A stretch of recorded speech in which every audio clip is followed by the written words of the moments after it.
Seja bem-vindo a mais um LimiteCast. Para você que está chegando até aqui, eu não sei qual é o horário que você está assistindo esse episódio, mas eu espero que você tenha tido um ótimo dia, uma ótima noite e que Deus venha abençoar a sua vida através desse episódio de hoje. Hoje vai ser um tema muito importante. Já tem um tempo que eu queria abordar assuntos bíblicos assim, para a gente estar tratando aqui no podcast. E pode ter certeza que de vez em quando eu vou estar trazendo aqui um assunto desse para a edificação da sua vida, certo? Você que não é inscrito no canal ainda, se inscreva no canal, deixe esse apoio a gente aí, deixe o seu like, o seu comentário, o que você achou do episódio, certo? Que estamos aqui contentes em ter você no nosso canal no YouTube. Vamos já falar o nome do nosso convidado, certo? Neste instante eu falo o nome dele para que ele se apresente. E você que está chegando até aqui, como eu já falei, seja muito bem-vindo, certo? Nós estamos hoje com um convidado que ele é pastor, é professor de teologia, dirigente da congregação do bairro Itaberaba aqui em Juazeiro, é segundo vice-presidente também da Assembleia de Deus Missão aqui em Juazeiro. Recebam com carinho em nosso podcast Pastor Maurício Pereira. Seja bem-vindo, Pastor Maurício. Pai do Senhor Jesus, obrigado, irmão André. Para mim é uma satisfação, uma alegria poder estar aqui mais uma vez, né? Podcast, LimiteCast, né? Isso. Aqui dirigido pelo nosso amigo, irmão André. Então, como disse, é um privilégio para mim, mais uma vez, poder contribuir, da minha humilde parcela de contribuição. Show de bola. O nosso pastor Maurício é o primeiro convidado a voltar aqui pela segunda vez. É o primeiro. É algo que já vai ficar marcado, né, pessoal? Que ninguém ainda voltou pela segunda vez e o pastor Maurício está inaugurando esse assunto aí e vai ser muito bom. Hoje nós iremos tratar sobre a vida e os ensinamentos do apóstolo Paulo. Para você que está chegando aqui, fica até o final que você vai aprender muito com a vida desse grande homem de Deus. Pastor Maurício, eu separei algumas perguntas aqui e eu sei que tem muita gente que está chegando no episódio que talvez não conheça muito a vida do apóstolo Paulo, então eu coloquei umas perguntas assim para pessoas bem que não entendem muito mesmo, não sabem, para a gente estar explicando desde o início quem foi o apóstolo Paulo. E a primeira pergunta que eu quero fazer é: quem era o apóstolo Paulo antes da sua conversão? Bom, a linguagem, falar de Paulo, primeiro começa com o Saulo, que a gente conhece como Saulo de Tarso. Na verdade, que a gente ouve muito falar o Paulo de Tarso, né? Saulo foi um jovem que ele aparece pela primeira vez no livro de Atos, no capítulo 7, quando ali no martírio de Estevão, que foi um dos 7 diáconos, Estevão, pregando a palavra, foi apedrejado e as suas vestes foram lançadas aos pés justamente de Saulo. Então, Saulo aparece pela primeira vez. A Bíblia fala pouco sobre a sua vida particular. Antes da conversão. Antes da conversão. No caso, não fala da sua infância, não fala de família, embora cite algumas coisas, né? Filipenses mesmo vai falar, ele mesmo diz, no capítulo 3 de Filipenses, no capítulo 5, no capítulo 3, versículo 5, ele diz que ele nasceu, né? Ele era judeu de nascença da tribo de Benjamim, então fazia parte da turma ortodoxa dos fariseus. Ele era romano e também judeu, né? Isso, ele tinha 2 cidadanias, que era comum, né, terem 2 cidadanias na época, principalmente ele tinha essas 2 cidadanias, era a cidadania judaica e a cidadania romana. Por isso que esses dois nomes, Saulo e Paulo, que alguns até pensam que por causa da conversão dele, o seu nome foi mudado para Paulo. Não tem nenhum registro na Bíblia Jesus mudando o nome dele. Na verdade, era uma cidadania romana que ele tinha. Ele começa no capítulo 7, aparece ali o Saulo, e quando vai lá no capítulo 13, provavelmente para identificar a sua missão, ele passa a usar o nome romano, porque ele seria o apóstolo dos gentios, né? Em busca dos gentios, então, ele assume a sua cidadania romana. Por isso que é chamado de Paulo. Daí por diante você não ouve mais falar no Saulo, mas sim o Paulo. Aí, no caso, Lucas, como ele que escreveu o livro dos Atos, é isso? Sim. Ele também já foi inteligente nessa parte aí, né, pastor Maurício? Porque é ele que cita o nome de Paulo. Sim, sim. Ele cita o Saulo e no capítulo 13 ele vai usar justamente a expressão Saulo, que também se chama Paulo. E daí por diante ele não escreve mais o nome Saulo, só Paulo. É isso mesmo. E a que grupo religioso Saulo pertencia naquela época? Ele fazia parte dos fariseus. Fariseus. Era. Era inteligente mesmo. Já era inteligente, Sim, né? até porque ele estudou tanto as escrituras, como também ele tinha que ter conhecimento das leis. E a Bíblia apresenta ele estudando aos pés de um homem muito culto da época, que era o Gamaliel, né?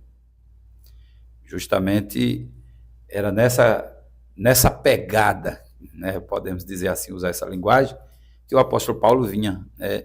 Então, foi ao sair da linguagem dos estudantes, ao sair da faculdade, o Saulo estava disposto a cumprir a missão, cumprir a ordem que deram a ele, né? Uma missão e que acredito que aí na frente o senhor vai fazer alguma pergunta sobre o assunto, que foi a missão onde ele se tornou o perseguidor de uma turma que chegou a levar o nome dos Nazarenos.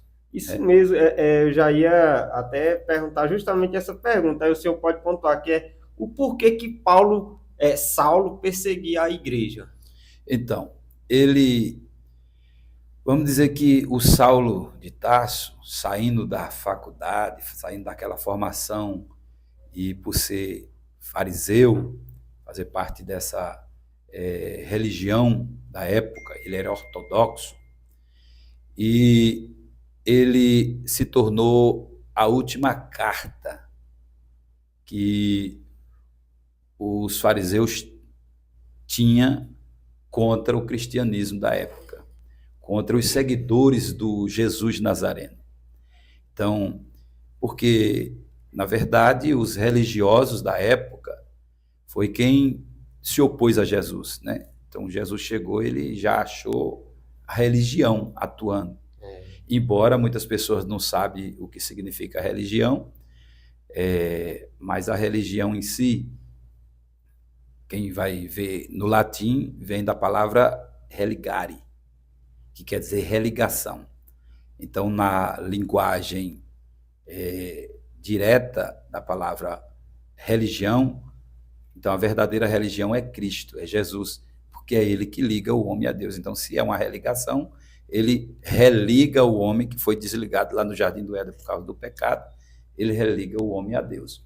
Então, os fariseus perseguiram Jesus, se opuseram a Jesus, foram opositores, lutaram até que conseguiram levar Jesus à morte, né? Como todos sabem, Jesus foi crucificado. Mas ficou os seus seguidores, que veio aquela indaga deles lutando para tentar parar o crescimento desses seguidores do Jesus Nazareno. Então vem Gamaliel e diz a eles que se essa obra fosse de homem, eles iriam conseguir parar. Inclusive ele cita dois grandes mestres da época, e inclusive um chamado Judas, que ele cita que teve seus seguidores, um teve 400 seguidores, morrendo todos dois, cadê os seus seguidores? Pararam de seguir, quer dizer, então ele disse, se essa obra é de homem, vai parar. Agora, se essa obra for de Deus, não tem como parar.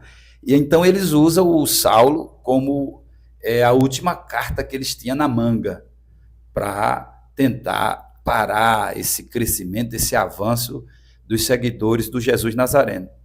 Então é onde Paulo, o Saulo, né, da época, entra em ação nessa missão de levar a fundo mesmo a ideia de paralisar aqueles seguidores. Então, veja que no capítulo 8, se não me falha a memória, diz que ele expirava, né, ameaças e morte.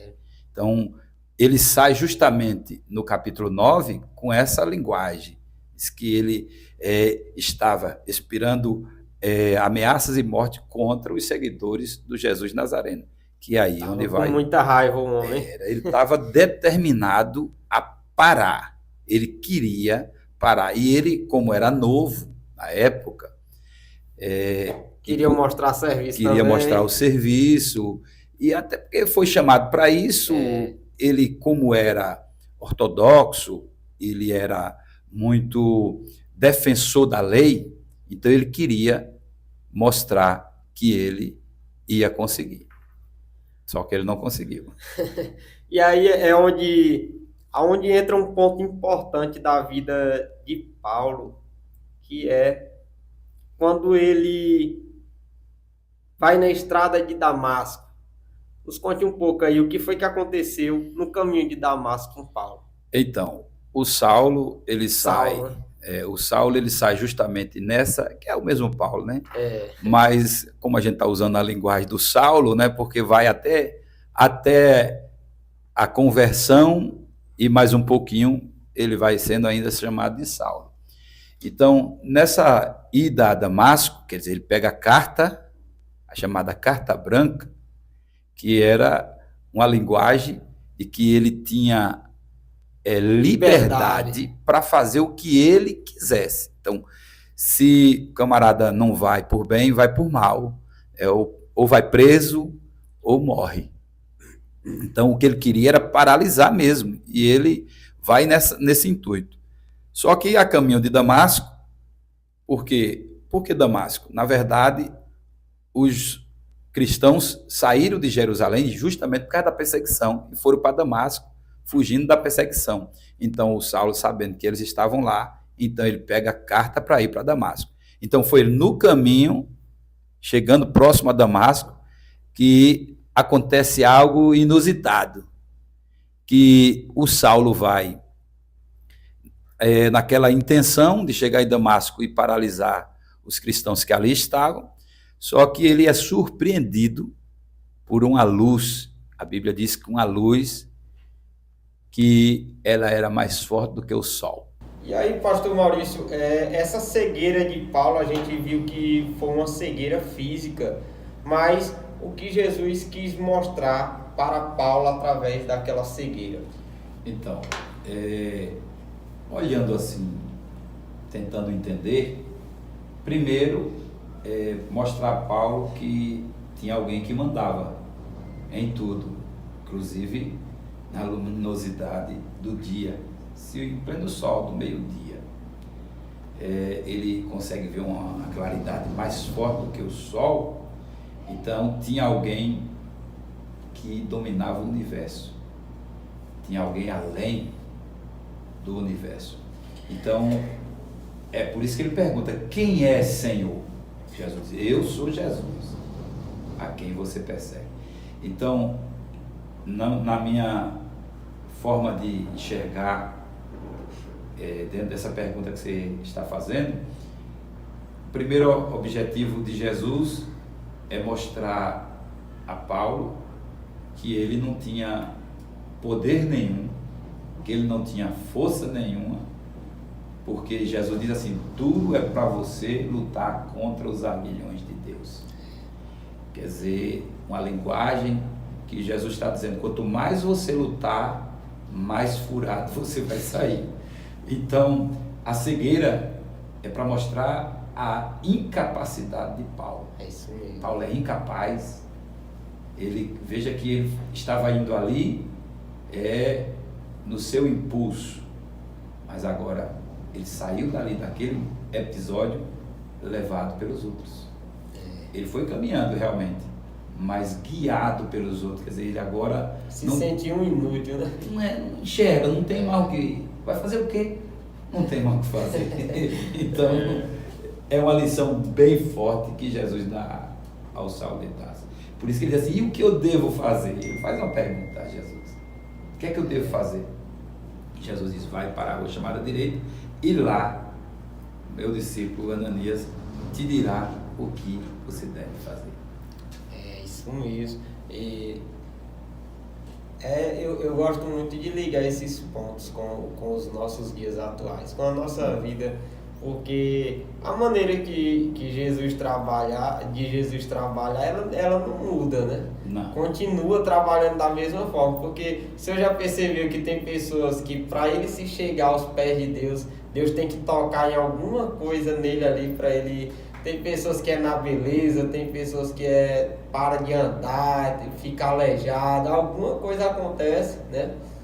Não porque ele seja mau, mas é a linguagem que muitos pregadores, cantores usam, a linguagem de carregar a cama, né?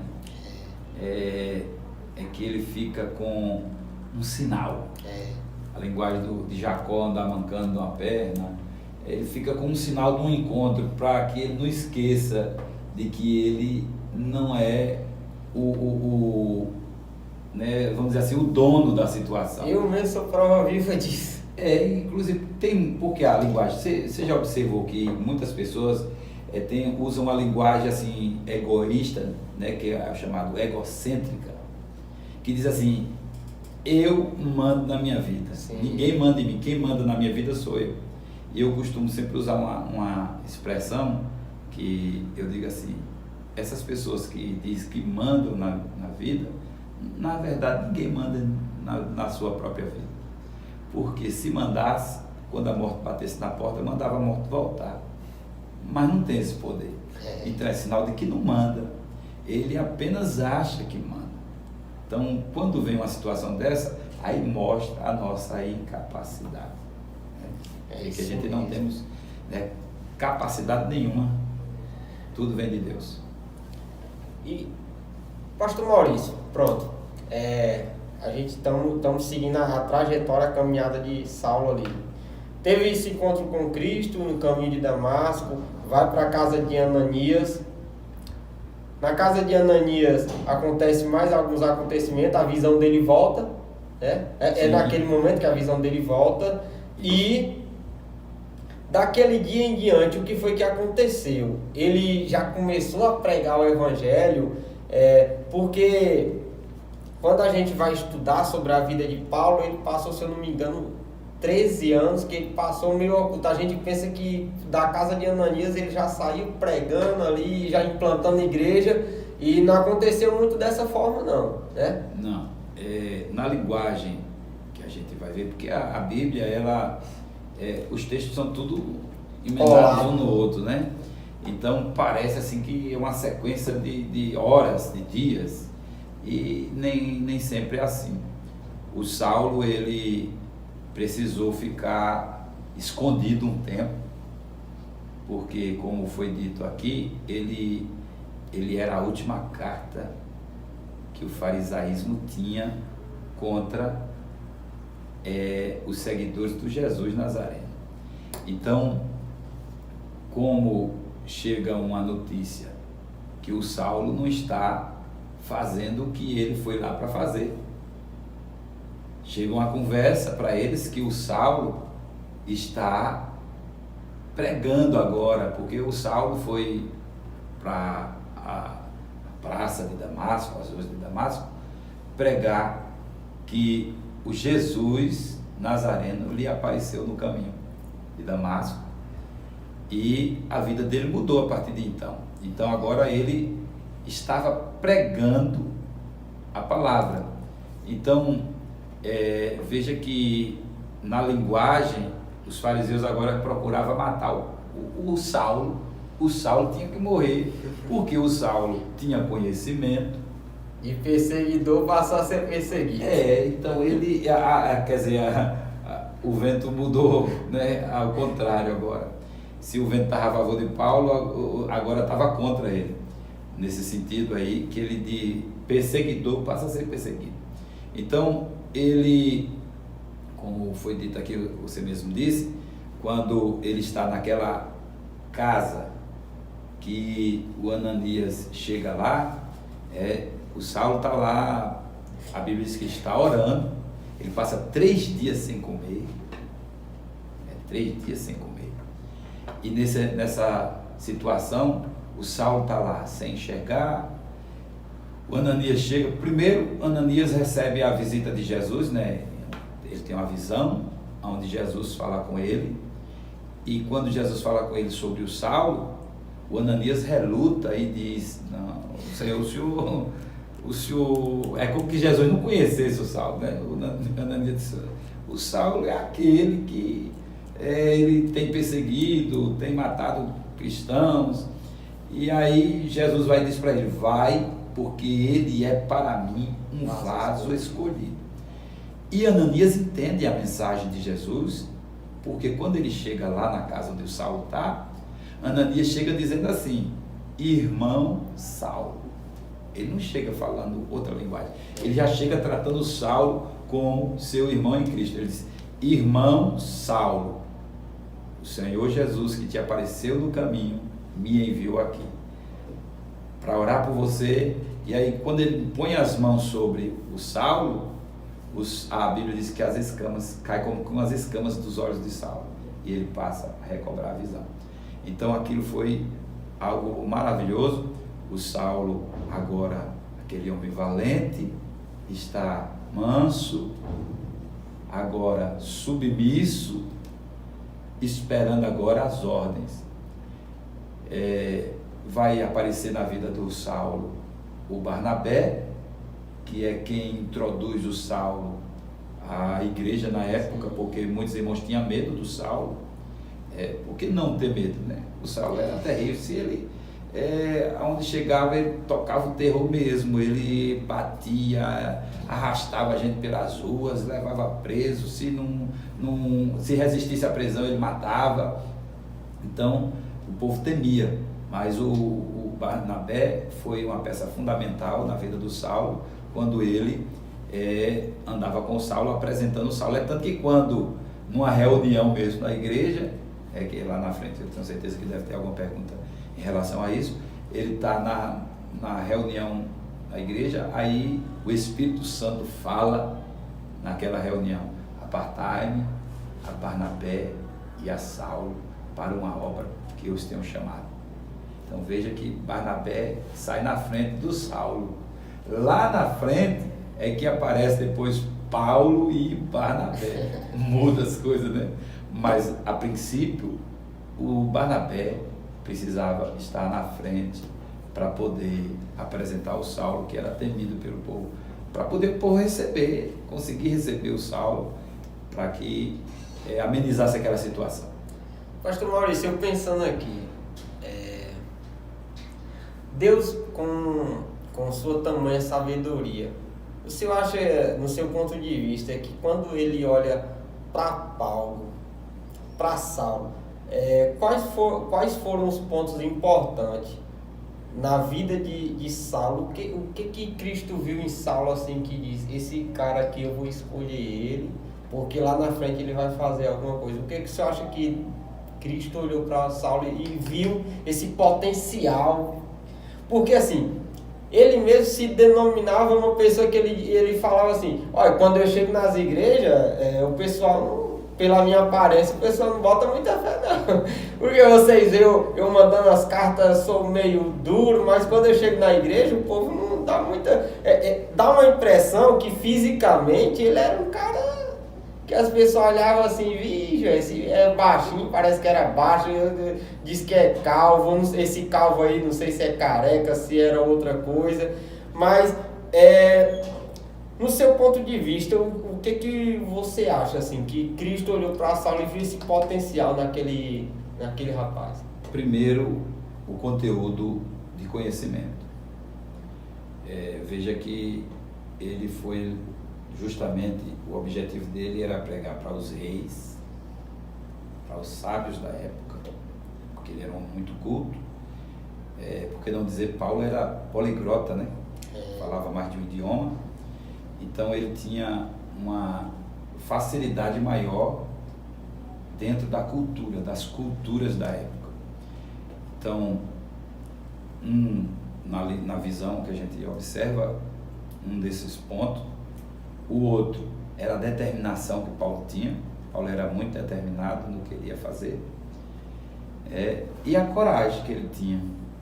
Então, Deus não chama covarde, né? Covarde, a linguagem da Bíblia, os covardes volte, né? Então, ele defendia, ele era fiel ao propósito que ele defendia. Veja que ele usou uma expressão à época, no decorrer da sua história, que diz: para mim, o morrer é lucro. Ele não se importava com a morte, se o que ele estava fazendo, se a morte realmente fosse a razão pelo que ele estava fazendo, então ele estava disposto a morrer. Então era uma determinação que ele tinha. Então ele era muito fiel. Eu acho que lá em Atos, capítulo 26, quando ele está na sua defesa com o rei Festo, né, ele diz que ele não poderia ser infiel com o chamado que Jesus fez na vida dele, no caminho de Damasco. Ele disse: não posso ser infiel com aquele chamado que ele fez na minha vida.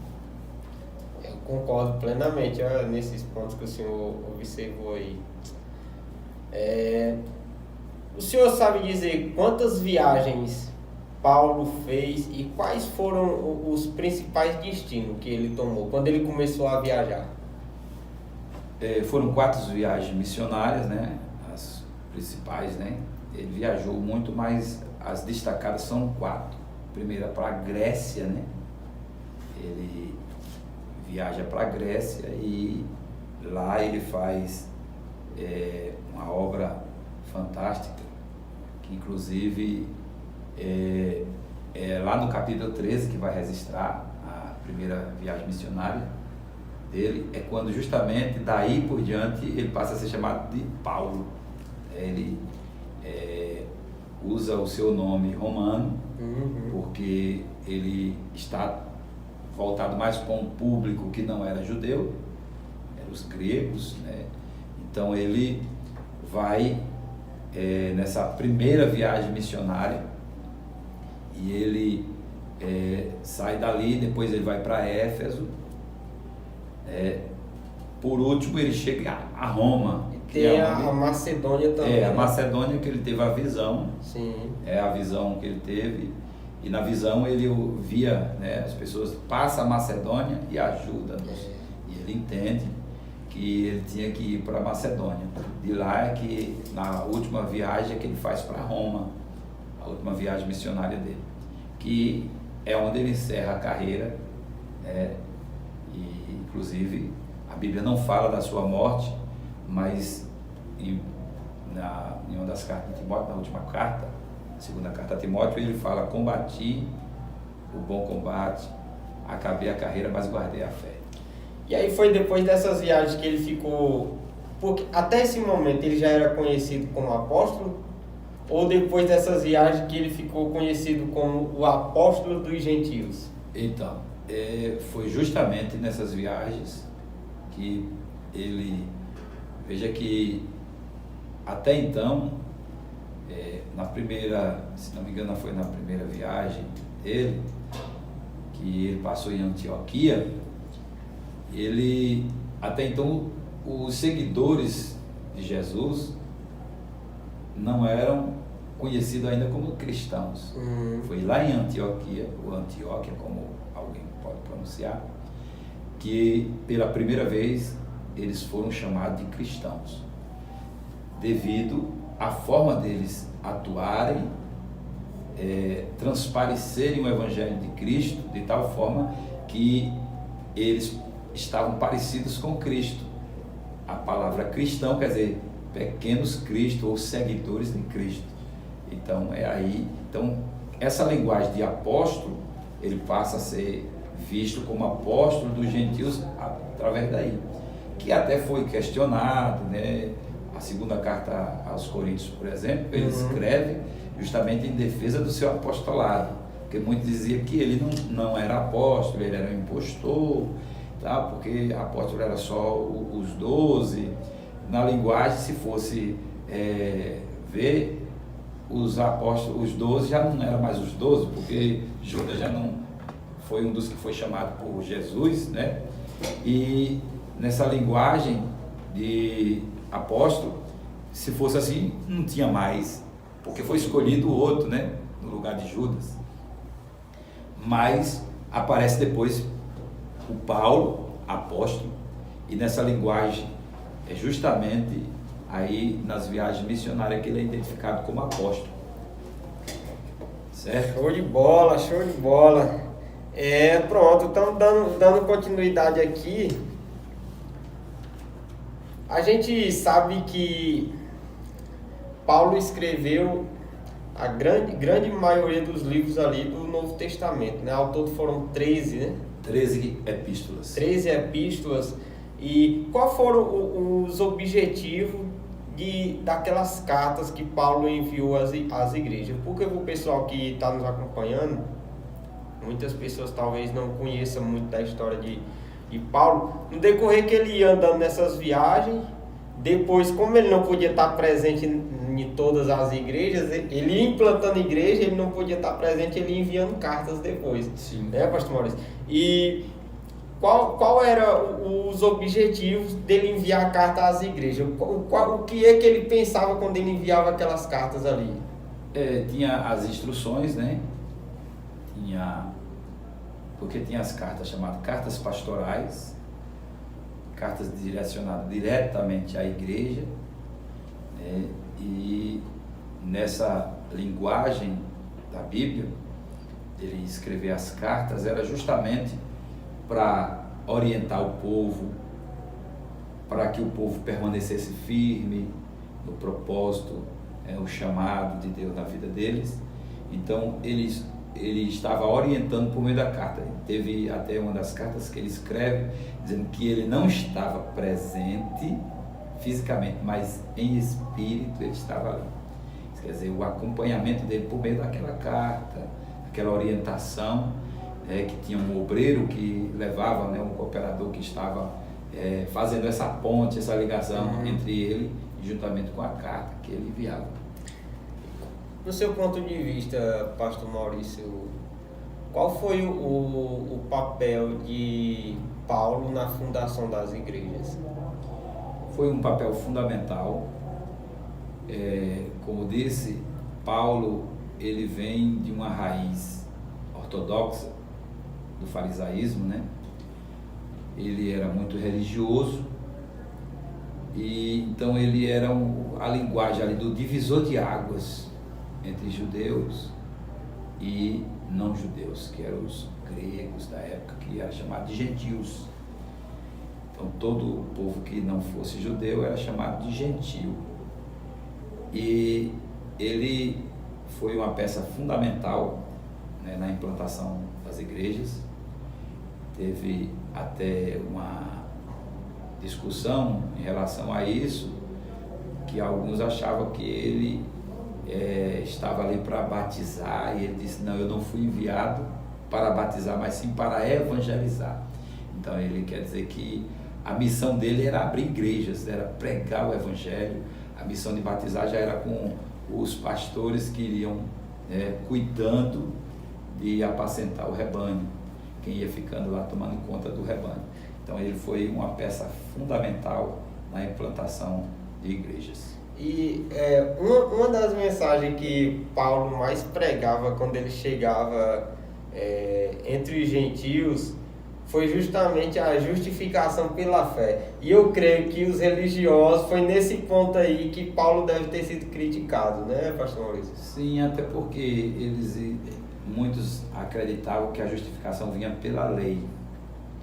E Paulo vai mostrar que a justificação, por meio da fé, ele até cita aquela expressão, o justo viverá da fé. Então, ele mostra que a justificação era um ato que o homem não merecia. Veja que em nenhuma das suas epístolas ele fala sobre a graça de Deus e a misericórdia. Duas palavras opostas, têm um significado interessante todas as duas, mas a graça, quando a gente vê o que é graça, favor imerecido. Já a misericórdia é a pessoa que tem compaixão do outro.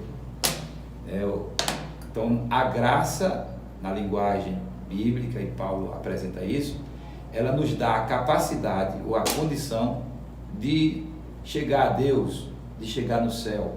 Quer dizer, ela nos dá a garantia, a graça nos dá a garantia de entrar no céu. Já a misericórdia nos livra daquilo que nós merecemos. Quer dizer, a graça nos dá o que não merecemos e a misericórdia nos livra daquilo que nós merecemos. Quer dizer, nós merecíamos o inferno, mas pela misericórdia de Deus, Ele nos livrou do inferno e pela graça nos dá a condição de chegar no céu. Não é por nosso merecimento, não é porque nós merecemos, somos bons, não, é a graça. E também não é porque não somos, deixamos de ser pecador. Todo ser humano peca. A diferença se for falar na linguagem que Paulo fala da justificação, que aí vai entrar a linguagem da soteriologia, né? Sim. Que aí fala sobre a salvação. A salvação no tempo passado, presente e futuro.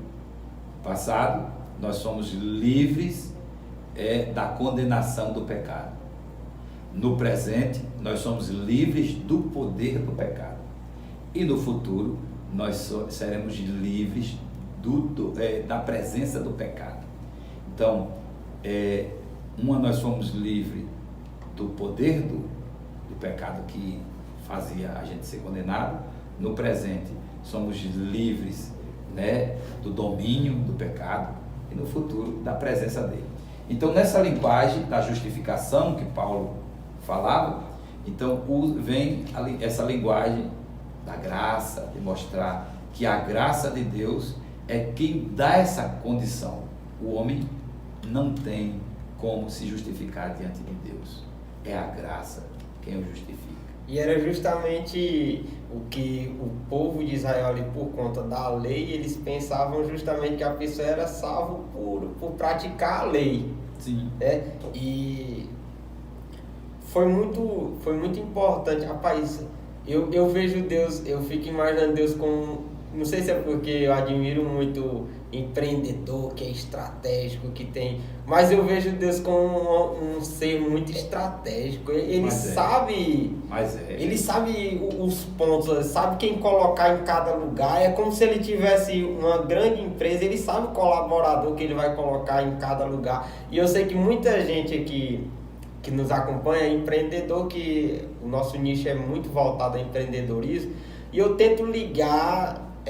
os assuntos que a gente está abordando de uma maneira que você possa entender, porque a gente não quer falar grego aqui, a gente quer falar de uma maneira que você... Então, tente imaginar Deus aí como um empresário muito estratégico, inteligente. Quando ele olha para a terra, para a sociedade, para o povo de Israel ali, para o globo, ele tenta imaginar, mas quem eu vou usar aqui para levar a mensagem do Evangelho do meu filho que morreu e se sacrificou por esse povo. Pedro, do jeito que ele é, não tem como, né? Aí ele vai olhando para os apóstolos e é nesse momento que Paulo chega. E eu acho muito importante porque justamente Paulo vai falar dessa justificação pela fé. E aí Cristo morreu para salvar o homem justamente pela graça. Isso. E não para o homem querer se achar assim, dizer, não, eu faço isso e isso, eu tenho o direito de ir para o céu, que eu faço isso, e não é dessa forma. Né? E veja, a linguagem da graça mostra que todo ser humano, a mais miserável das criaturas, que pode-se dizer assim, na questão do homem, por mais ruim, Paulo escreve aos Romanos, ele diz, aonde abundou o pecado, superabundou a graça de Deus. Isso quer dizer, não existe pecado que a graça de Deus não vá lá e não anule ele.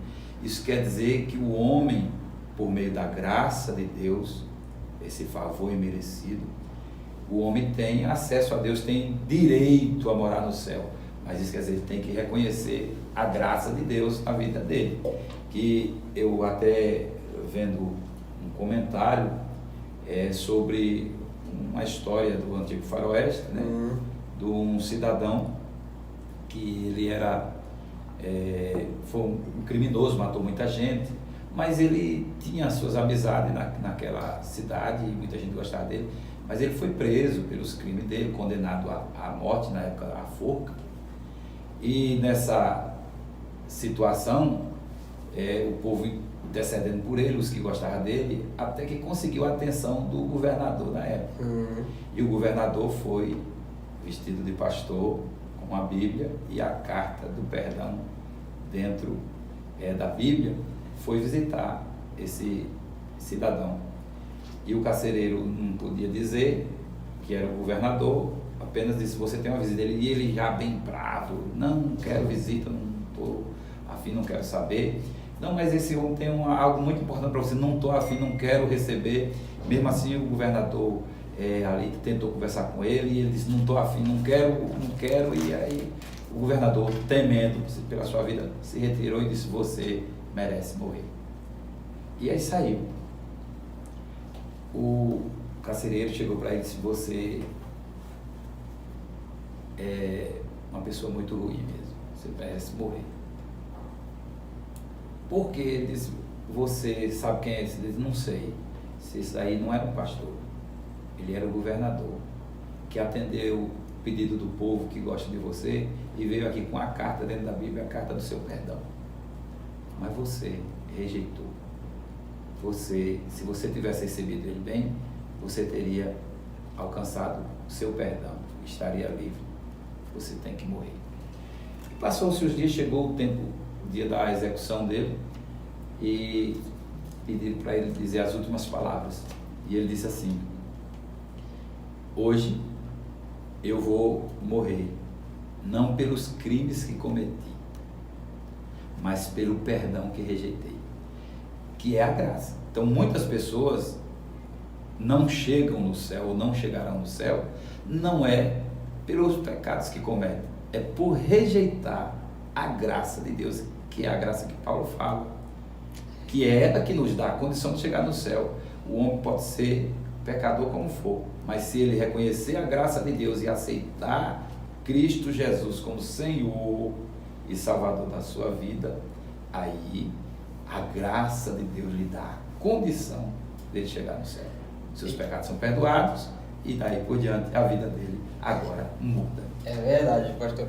Rapaz, agora quando fala de graça, é assunto polêmico, viu? Porque tem uns que vai usar a graça como motivo para viver no pecado. Não, eu sou salvo pela graça mesmo, e aí, só que Paulo vai dizer que é impossível a pessoa, depois de ter aceitado a Cristo como Salvador, e permanecer no pecado. Não tem até como a porque pessoa... ele também fala, não me recordo mais, eu acho que em Romanos, ele diz que a graça não nos dá liberdade para pecar. Quer dizer, seria aí a libertinagem, não é a graça. Então a graça nos livra da condenação. Quer dizer, nos dá o direito, no caso, a misericórdia nos livra da condenação, e a graça nos dá a capacidade de alcançar o céu, de alcançar o perdão de Deus. Não é por merecimento, é pela bondade de Deus. Muito bom Sim. esse assunto. Pronto, falamos da graça, da justificação pela fé, assuntos que Paulo abordou muito.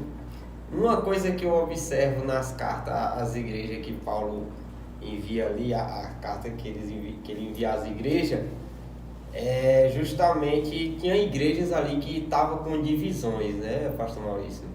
E aí o que você acha, Paulo, quando enviava a carta à igreja que estava tendo divisões ali, qual era o sentimento que Paulo sentia e o que ele estava querendo evitar futuramente? Porque é algo que a gente sabe que acontece ainda nos dias atuais, né? Sim, sim. Veja que ele envia a carta aos Gálatas, né? Na Galácia existiu aquela dissensão entre o guardar dia, aquela linguagem, né? O comer, o não comer. Então ele escreve a carta aos Gálatas justamente para orientar e mostrar os frutos da carne e os frutos do Espírito, né? Ele escreve a carta aos Efésios, por exemplo, que o tema central da carta aos Efésios é justamente a unidade da igreja, para que a igreja não se dividisse, a igreja se mantivesse unida. No caso, a igreja é um corpo, não seria dois, mesmo que ela tivesse muitos membros, mas ela é um corpo. Então essa linguagem que Paulo escreve justamente para a unificação, a unidade permanecer, que a igreja não viesse a viver uma divisão, porque já existia, infelizmente existia.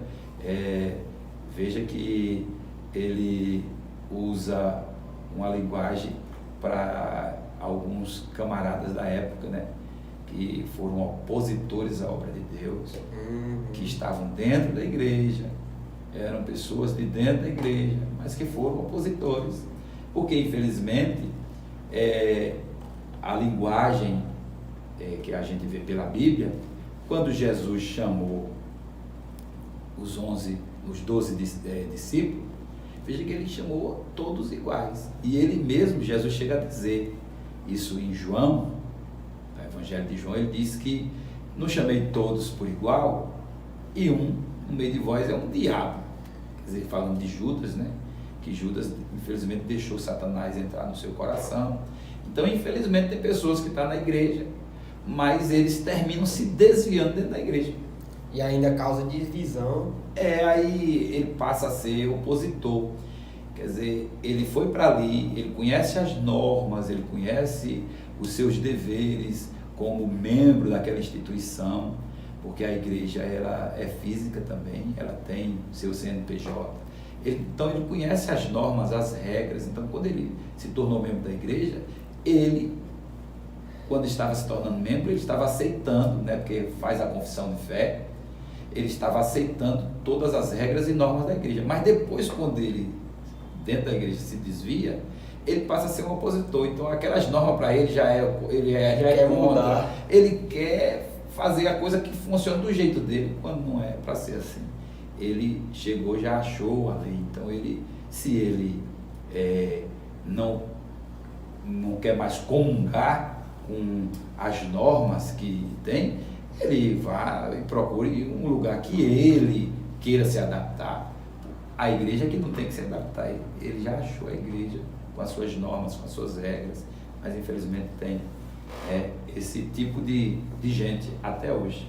E por mais que seja algo triste aos nossos olhos por acontecer, que não era para haver essa divisão, mas foi importante ter acontecido naquela época para estar escrito justamente de ilustração, porque Paulo chega a falar do Demas e de outros que eram opositores. São muitos assuntos, pessoal, que a gente poderia abordar aqui acerca desse assunto de Paulo, porque ele pontuou todo o cristianismo nas cartas, que se a igreja está de pé, se a igreja tem doutrinas, se a igreja tem ensinamentos, tem direcionamentos, Paulo recebeu de Cristo e ele repassou com o seu conhecimento, para as igrejas do passado, para que as igrejas de hoje pudessem colocar em prática. Outro assunto importante de Paulo, vocês vão perceber que é muito importante a vida de Paulo, é por isso que eu trouxe ele aqui, e dá para a gente pontuar nos dias atuais, porque Paulo, mesmo com todo o conhecimento que ele tinha, mesmo com toda a sua fé, Paulo reconhecia que ele era um homem falho, certo? E ele também descreveu um tal de um espinho na carne. E o pastor Maurício vai falar aqui, no seu entendimento, o que era aquele espinho na carne que Paulo estava falando. Então, muitos estudiosos, teólogos, até hoje não se descobriu que espinho é esse. Alguns chegam até a dizer que tinha a ver com a visão, outros falam em uma outra área do corpo, mas o certo é que a Bíblia não diz, não relata o que era em si. Ele só diz que era um mensageiro de Satanás que saía a lhe esbofetear todas as vezes. E ele clamou por 3 vezes e Deus, Jesus chegou a falar com ele que a graça de Deus, ele disse, a minha graça te basta, quer dizer, porque o meu poder se aperfeiçoa na fraqueza. Então essa linguagem do espinho, até hoje não se sabe que se era uma enfermidade, se realmente era um problema na visão, se ele ficou com algumas sequelas lá do caminho de Damasco, não se sabe exatamente. Se sabe que era algo que lhe incomodava, a ponto de se tornar como que fosse um mensageiro de Satanás, a lhe esbofetear, quer dizer, a lhe bater toda vez que ele saía, como que se fosse, eu não sei, não posso afirmar, mas se fosse algo em relação à sua saúde, à sua visão, vamos supor, o Paulo era um homem muito usado nos dons espirituais, inclusive de cura. Quantas vezes Paulo estava nas reuniões, pregando a palavra, e chegavam pessoas que precisavam às vezes de ser tocados, ou uma oração para que fosse curado de algum mal. Ele mandava os lenços dele e aventais, lenço suado, e botava a Bíblia que botava em cima dos enfermos e das pessoas possessas, possuídas pelo diabo, e as pessoas ficavam livres e eram curadas. Então, se era alguma coisa em relação à sua saúde, então é como que alguém lhe apontasse, quer dizer, tem uma autoridade para curar alguém, mas a si próprio. Então, se fosse, não sei, não posso afirmar, mas se fosse, isso seria realmente muito frustrante. Mas é o que dá um entendimento, porque isso também, se a gente for ver, pastor Maurício, acontece também nos nossos dias. Sim. Por exemplo, uma pessoa que é evangélica e o seu parente não é, a pessoa é usada na rua, ganha almas na rua, chega em casa ali, seu parente não é evangélico. Outra, no caso, uma pessoa que é usada com dom de cura, por exemplo, e aí ora para uma pessoa na igreja, tá ali pregando, Deus cura ali no culto. Chega em casa, seu filho tá doente de cama, você ora, aí é como se o inimigo estivesse esfregando na cara mesmo. Olha, você fez lá na igreja, por que você não faz aqui em sua casa? Mas se você olhar, veja só, vamos supor, quantos homens de Deus orou para Jesus curar alguém quando ele às vezes estava doente? Se fosse assim, ele não morria, não adoecia. Então não tem, sempre realmente tem, é como se fosse um contraste, já aconteceu muitas das vezes eu orar para pessoas e Jesus curar e eu estar doente. E muitos outros pastores isso acontecer. Então isso é comum acontecer. Isso mostra, como o próprio Paulo escreve na carta aos Coríntios. Ele diz que Deus depositou um tesouro em vaso de barro, para que a excelência do poder seja de Deus e não nossa. Então, aí é onde mostra que não é nós, para que a pessoa não se envaideça. Então, provavelmente, se esse espinho na carne, já está dizendo na carne, então era algo físico, dá a entender que era algo físico, mas não se sabe exatamente o que. Se era na visão, mas o que sabe que era um espinho na carne. Essa linguagem de espinho na carne não era algo espiritual, mas era algo no seu corpo físico. Show de bola. E aí eu fico viajando aqui com meus pensamentos novamente quando eu fico imaginando Deus como um ser estratégico, porque Ele não deixa o homem se envaidecer. Que o senhor já percebeu, né?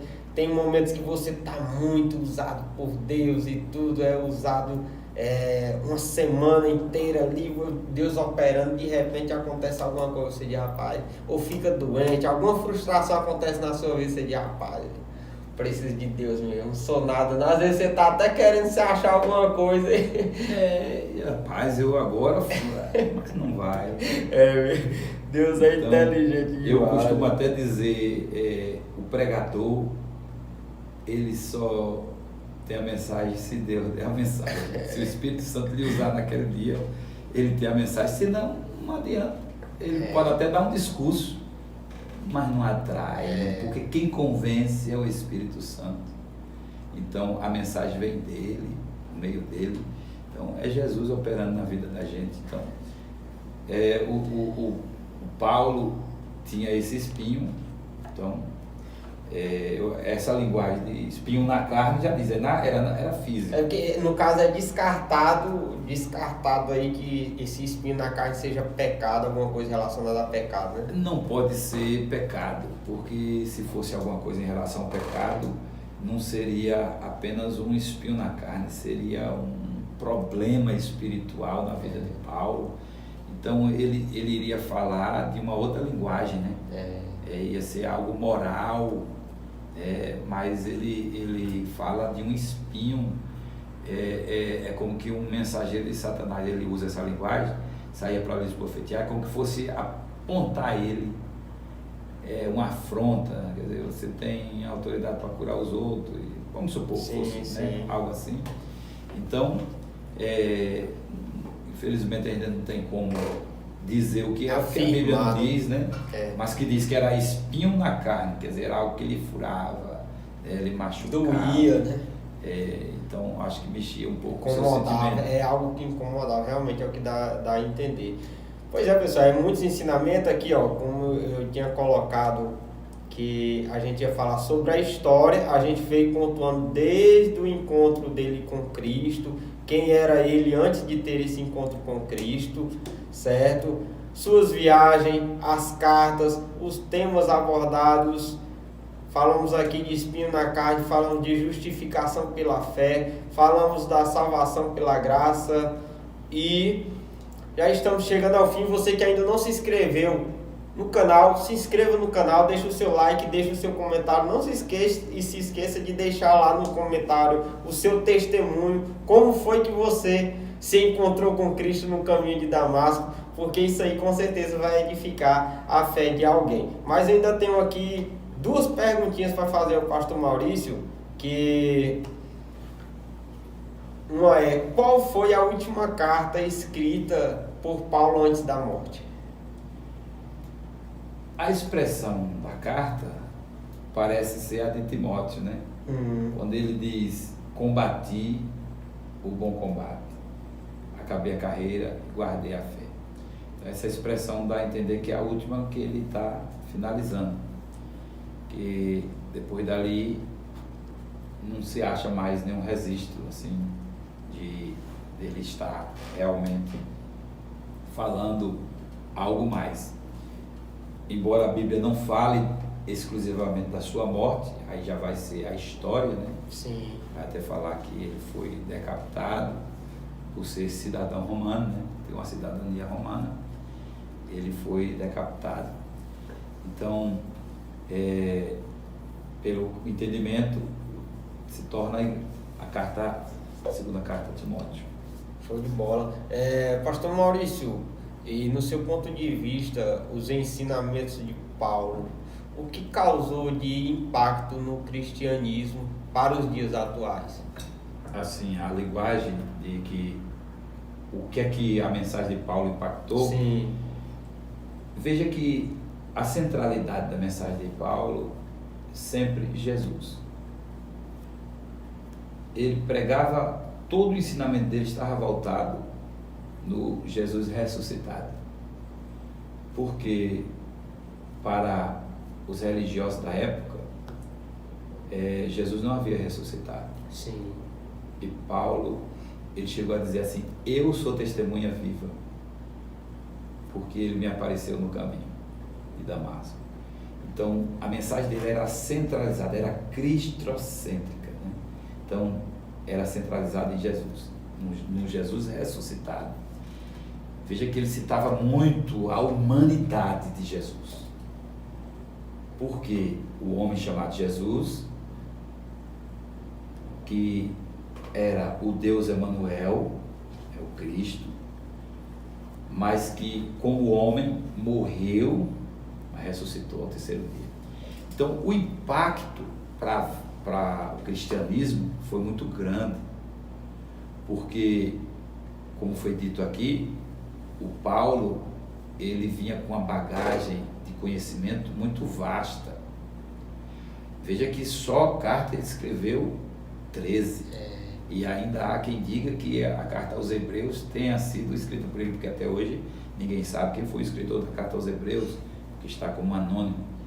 Alguns atribuem que tenha sido ele, né? Chega até alguns dizer que Paulo escreveu 14 cartas, mas certo mesmo são 13.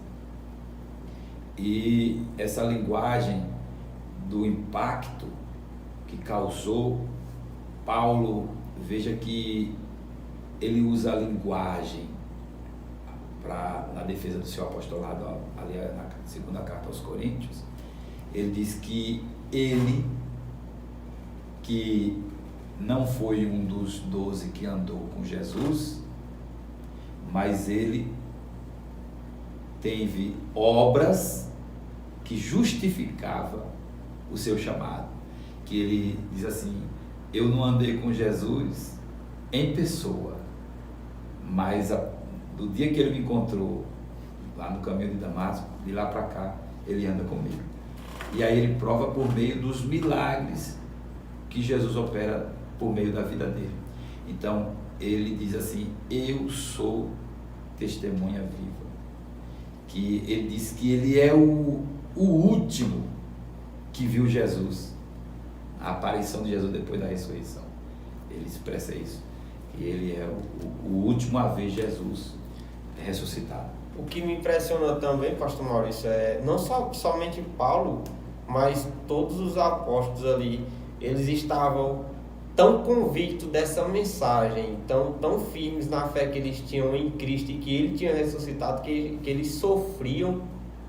Paulo foi preso, foi judiado também. Até porque essa expressão de Jesus em Mateus 16, 18, que ele diz que as portas do inferno não prevalecerão contra a minha igreja, isso foi a motivação principal dos discípulos. Porque quem conhece um pouco da cultura, muitos não acreditavam na ressurreição, outros até acreditavam na ressurreição, principalmente alguns judeus acreditavam na ressurreição até 3 dias, mas nem todos acreditavam. Inclusive os saduceus não acreditavam em ressurreição, não acreditavam em anjo, não acreditavam em espírito. Então eles não acreditavam nessa linguagem. Então aquela palavra de Jesus em Mateus 16, 18 foi a motivação principal e central da igreja, que os cristãos entregavam sua vida ciente de que não ficariam na sepultura. A linguagem de Jesus ali, que era uma linguagem para os romanos, para os gregos, que acreditavam que o inferno era a sepultura. Então aquela linguagem de Jesus dizer as portas do inferno não prevalecerão contra a minha igreja, quer dizer, pode morrer, pode matar, mas não vai deter a igreja, porque eles vão ressuscitar. Eles têm a garantia dada por Jesus de ressurreição. Então, os discípulos morriam nessa esperança de que não iriam ficar na sepultura. Então, Paulo mais tarde usa essa linguagem, que o meu viver é Cristo, o morrer é lucro. Então, porque sabia que a morte não seria o final. A morte seria só uma passagem para uma vida eterna com Jesus, com o Rei dos Reis e Senhor dos Senhores. É muito interessante. Agora eu estou tentando parar aqui, mas é sério. Eu fico ouvindo o pastor falar e tá vindo coisa na minha mente aqui. É muito interessante, pastor Maurício. Eu não sei se é nos Colossenses ou é Tessalonicenses, quando Paulo vai consolar os irmãos ali, ele se encontra preso. E ele diz, olha, não vos entristeçais, porque as coisas que me aconteceram contribuíram muito mais para o Evangelho, porque os irmãos estão pregando com mais ousadia. Então, os apóstolos, por mais que eles estivessem sofrendo na causa do Evangelho ali, eles não se deixavam entristecer por aquilo. Eles reconheciam que até no sofrimento dele tinha um propósito de Deus. E às vezes tem pessoas que estão na igreja, que servem a Cristo, que estão nos acompanhando aqui, que estão passando por alguma dificuldade, estão sofrendo e estão sem entender. Mas às vezes essa dificuldade, esse teu sofrimento pode estar contribuindo para que o nome do Senhor seja glorificado mais à frente, né, pastor? Justamente, é porque na linguagem, Jesus usou essa linguagem do sofrimento, porque sofrimento não é uma coisa boa. Já está dizendo sofrimento. Então não é uma coisa boa. Mas a gente precisa entender que a linguagem do sofrimento não quer dizer que ninguém vai sofrer e também não vai sofrer a vida toda. Sim. Tem um tempo que começa, tem um tempo que termina. E Salomão escreve, Eclesiastes 3, diz que há um tempo determinado para todas as coisas debaixo do sol. Então tem um tempo para tudo. Mas Jesus usa essa linguagem em Mateus 6, 33, que ele disse: no mundo tereis aflições, mas tende bom ânimo, eu venci. Então é uma garantia que nós, seguidores de Jesus, também venceremos. Então, mas tem aquela linguagem, tem até quem prega e diz assim: vem e pare de sofrer. Não tem como parar de sofrer, porque eu posso até sofrer por uma coisa simples que para um não é sofrimento, mas para mim e para outros vai ser. Então tem essa linguagem. E quando a gente vê a linguagem do nascimento de uma pessoa, veja que quando o indivíduo nasce, qual é o primeiro sinal de vida dele? Ele chora. É chorar. E quando não chora, o médico tem que sacudir, dar uma palmadazinha para poder ele chorar, que é o sinal de vida dele, é choro. Então mostra que a vida, a gente já começa chorando, né? Começa com choro. Agora, a Bíblia diz que Jesus fala isso nas bem-aventuranças, no capítulo 5 de Mateus: bem-aventurados que choram, porque eles serão consolados. Então, o sofrimento, ele faz parte da vida cristã, porque Paulo entendia isso, né? Paulo entendia e via isso, ele pregou muito sobre isso, que quando você faz uma renúncia de toda uma vida pregressa, que muitos vivem uma vida pregressa, você até tem uma vida mais ou menos, mas é uma renúncia que tem que fazer, da forma de vida, da forma de ser, e a pessoa passa a seguir a Cristo. Então essa renúncia já causa um sofrimento, porque é um impacto que às vezes vai ter que enfrentar com alguém que se torna agora seu opositor, era do seu lado, agora você passa a ser seu opositor, e aquilo às vezes lhe causa um sofrimento. É isso aí. Então, entender os propósitos no meio do sofrimento, que isso aí alivia até a dor, né? Paulo estava ali na prisão, o cara tá preso e tá consolando os que tá soltos. Os irmãos soltos sofrendo na igreja e ele tá sendo usado para consolar os irmãos. Inclusive, Atos 16, 25 vai mostrar Paulo preso. Paulo e Silas presos, tinham levado tanta chicotada, mas resolveram fazer o quê? Orar e cantar. Hinos a Deus, e Deus fez um movimento naquela prisão, e libertou eles justamente daquela prisão através de um terremoto que houve enquanto eles cantavam. Então aquilo mostra que o sofrimento não era a razão para eles ficar parados, não, nós vai aqui adorar a Deus. Então mostra que em meio ao sofrimento tem como você sentir alegria por meio do Espírito Santo de Deus. E aí, enquanto eu estava falando aqui essa questão de sofrimento, eu vou fazer um convite ao pastor Maurício aqui, ao vivo na live aqui. Da próxima vez que a gente marcar, pastor Maurício, a gente vai falar sobre Jó. Topa o desafio? Top, sim.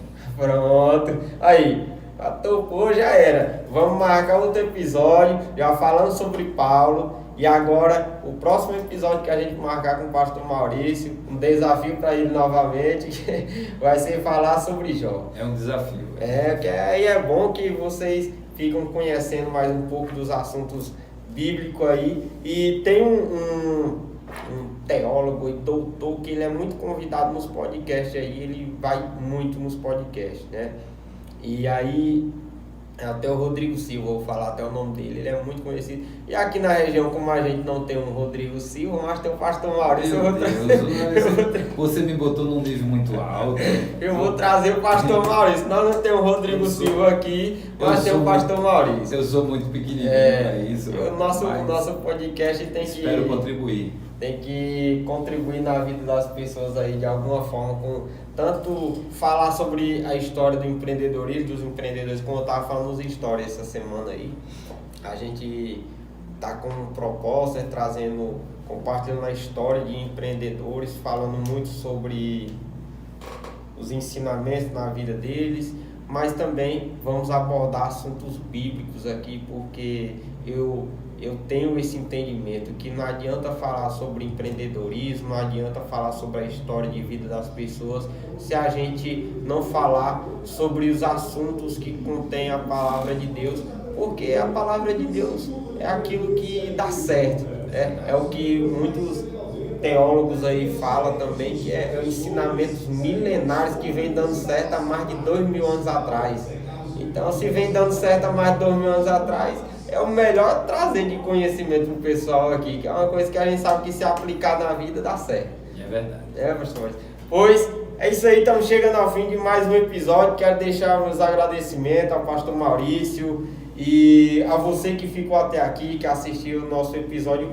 Eu espero que tenha contribuído, ter conhecido mais um pouco da história do apóstolo Paulo, o quanto esse homem foi importante para a igreja e tem sido até os dias atuais e vai ser até a volta de Cristo.